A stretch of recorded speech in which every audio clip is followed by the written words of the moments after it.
Magandang araw sa inyo mga bay. Welcome back ulit dito sa ating channel. And PBA update ulit tayo. Okay, regarding naman tayo dito kay Joshua Monson at Titan Ultra mga bay, ano? So, update dito kay Joshua Monson kasi isa din to sa mga matunog na pangalan na posibleng matrade, ano, bago pa magsimula yung Governor's Cup. So, sa ngayon, automatic nang na-extend yung kontrata itong si Joshua Monson, ano, papunta sa Titan Ultra since wala silang nahanap na trade deal dito para kay Joshua Monson. Ayan. So, mananatiling Titan Ultra until PBA Season 50 si Joshua Monson or hanggang matapos yung Governor's Cup. Ayan. So, Titan Ultra pa rin siya. And wala kasing nahanap na trade. Ang pinakamalapit sana na trade na pwedeng na seal sana ng Titan Ultra dito kay Joshua Monson is yung TNT. Ayan, kapalit ni Ray ng Batak, ano, one-on-one swap trade, which is hindi pumayag yung Titan Ultra, no, kasi feeling nila mas mataas yung value nitong si Joshua Monson kesa dito kay Ray ng Batak. Okay, parang lugi sila dun sa trade na yon. And hiniling ng Titan Ultra na isama yung kanilang big man na si Henry Galinato mga bay, no?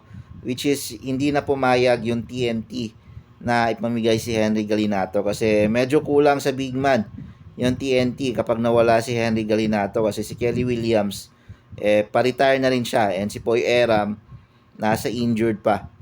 Okay, so hindi natuloy yung deal kay Joshua Monson and mukhang wala yatang ibang team na nagka-interest na mag-offer dito kay Joshua Monson aside sa TNT Tropang 5G.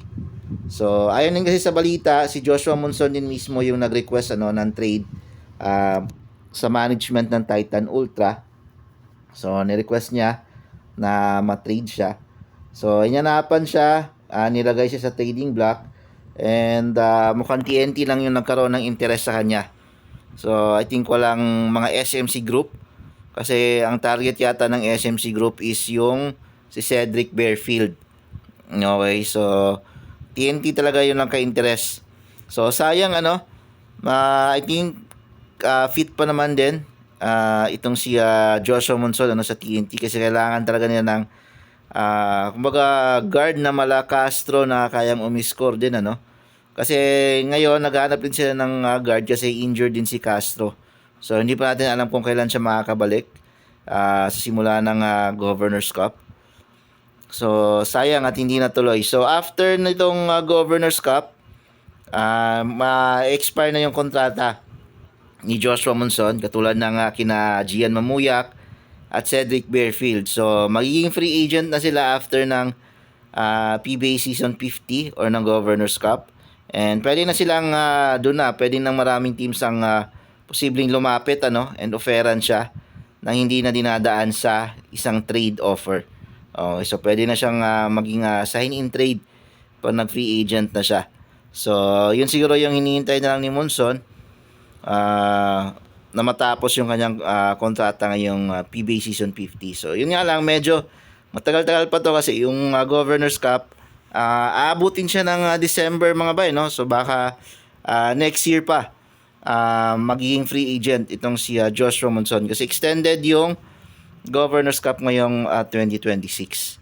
And sa mga feelers na international games ng FIBA in preparation sa World Cup. So yun lang mga bay yung update natin.